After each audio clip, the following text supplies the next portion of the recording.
Assalamualaikum warahmatullahi wabarakatuh. Perkenalkan, nama saya Diran Norikma, mahasiswi jurusan Pariwisata, Prodi D4 Pengelolaan Perhotelan. Saya dari kelas 2 PP2. Di sini saya akan menjelaskan tentang 3 pendekatan substansi agama. Yang pertama, ada kajian Al-Quran dan sejarah Islam. Ahli syariat menegaskan bahwa untuk memahami Islam secara benar, mendalam dan ilmiah diperlukan 2 pendekatan, yaitu kajian terhadap Al-Quran dan kajian terhadap sejarah Islam. Kedua pendekatan ini tidak bisa dipisahkan dan harus berjalan beriringan, karena ini sangat saling melengkapi dalam membentuk pemahaman yang utuh tentang Islam sebagai agama, sistem nilai, dan peradaban. Al-Quran merupakan landasan utama karena Al-Quran merupakan sumber pokok ajaran Islam yang di dalamnya terkandung berbagai prinsip, nilai, hukum, dan petunjuk bagi umat manusia. Tetapi Al-Quran memiliki struktur dan sistematika yang berbeda dengan buku-buku lainnya. Al-Quran tidak disusun berdasarkan bab-bab tematik atau urutan kronologis yang sistematis, sebagaimana buku ilmiah. Ayat-ayat tentang suatu topik tersebar di berbagai surah, dan kisah-kisah para nabi pun tidak diceritakan secara linear. Keunikan struktur Al-Quran ini justru menunjukkan kemukjizatannya dan menuntut metode kajian yang lebih mendalam dan kontekstual agar pesan-pesan yang terkandung di dalamnya dapat dipahami secara komprehensif.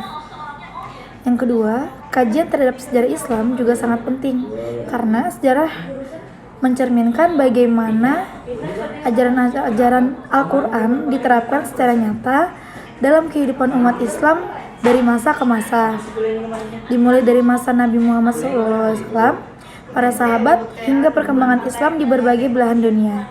Dengan memahami sejarah, kita bisa melihat bagaimana nilai-nilai Islam diinterpretasikan, diimplementasikan, serta bagaimana umat Islam menghadapi tantangan sosial, politik, dan budaya setiap zaman. Syariati dan Mukti Ali sama-sama menyoroti kenyataan bahwa kajian terhadap Al-Quran dan sejarah Islam masih sangat lemah, baik di Indonesia maupun di dunia Islam secara umum. Kedua kajian ini masih berasal dari pinggiran dalam studi keislaman. Padahal keduanya justru sangat mendasar dan tidak boleh diabaikan.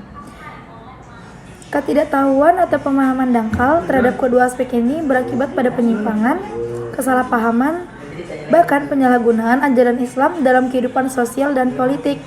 Contohnya seperti poligami. Oleh karena itu, untuk membangun pemahaman Islam yang benar, murni, dan relevan dengan zaman, umat Islam perlu melakukan pengkajian ulang terhadap Al-Quran dan sejarah Islam secara serius, ilmiah, dan menyeluruh. Selanjutnya, yang kedua, ada pendekatan disiplin ilmu dan kajian isi atau ajaran. Pendekatan disiplin ilmu dalam memahami Islam merupakan metode yang sistematis dan terstruktur yang secara tradisional banyak digunakan di kalangan pesantren dan perguruan tinggi Islam. Dalam pendekatan ini, ajaran Islam diklasifikasikan ke dalam 3 bidang utama: akidah, syariat, dan akhlak. Akidah berkaitan dengan aspek keimanan dan keyakinan seorang muslim terhadap Allah, Rasul, serta rukun iman lainnya. Syariat mengatur tata cara hubungan manusia dengan Allah, sesama manusia, dan alam, serta mengatur praktik-praktik keagamaan dan sosial. Akhlak membahas standar moral dan etika Islam dalam perbuatan baik yang bersifat personal maupun sosial, termasuk pengendalian hati dan sikap. Ilmu-ilmu keislaman yang berkembang dari disiplin ini mencakup berbagai cabang seperti ilmu tafsir, ulumul Quran, ilmu hadis, usul fiqh, teologi, tasawuf, akhlak, filsafat, hingga teosofi Islam, yang semuanya bertujuan untuk memahami dan mengamalkan Islam secara utuh. Dapat disimpulkan bahwa pendekatan disiplin ilmu tidak hanya penting untuk kalangan akademik, tetapi juga harus ditetapkan dalam kehidupan setiap muslim dengan penekanan pada ilmu-ilmu yang bersifat fardu ain. Ilmu-ilmu ini menjadi pondasi dasar dalam membentuk pribadi muslim yang tidak hanya taat secara ritual, tetapi juga memiliki karakter yang leluhur dan bersih secara spiritual serta sosial. Yang ketiga, ada kaidah tujuan didatangkannya syariat Islam, yaitu sebagai pedoman pokok dalam setiap hukum Allah Subhanahu wa Ta'ala yang diturunkan kepada manusia. Tujuannya untuk menjamin kemaslahatan dan menolak kerusakan. Hal ini diwujudkan dengan menjaga 5 aspek utama kehidupan. Yang pertama, menjaga agama agar manusia tetap beribadah dengan benar tanpa menyimpang dari tauhid. Yang kedua, menjaga jiwa agar kehidupan manusia terlindungi dan terhormat. Yang ketiga, menjaga akal agar manusia dapat berpikir sehat dan menghindari hal yang merusak akal seperti khamr.